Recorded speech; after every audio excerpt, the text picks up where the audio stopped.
கடலூர் மாவட்டத்தில் இன்று அதிகாலையில்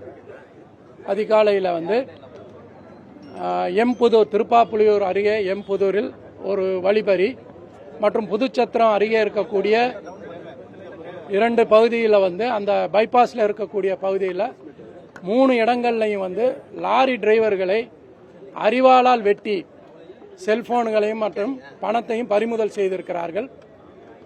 இது இப்போ மட்டும் நடக்கலை, இதுக்கு முன்னாடி ஒரு தடவையும் நடந்தது.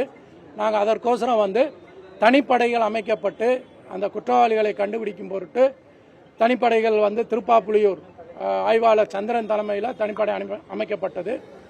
அதை காவல் துணை கண்காணிப்பாளர் ரூபன் மேற்பார்வையிட்டார்.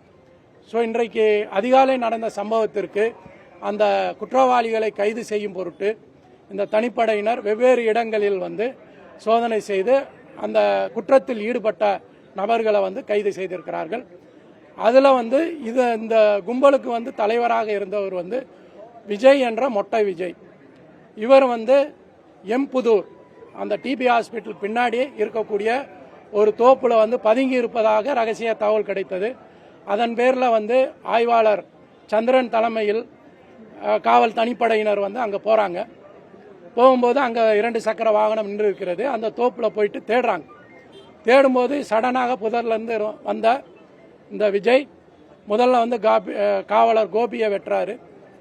தென் ஆய்வாளர் சத்தம் போடுறாரு, டே வெட்டாதரா, ஒழுங்கா சரணடைந்து விடு அப்படின்னு சொல்கிறாரு. அப்புறம் அகெயின் கணபதியையும் அவர் அருவாளால் வெட்டுகிறார்.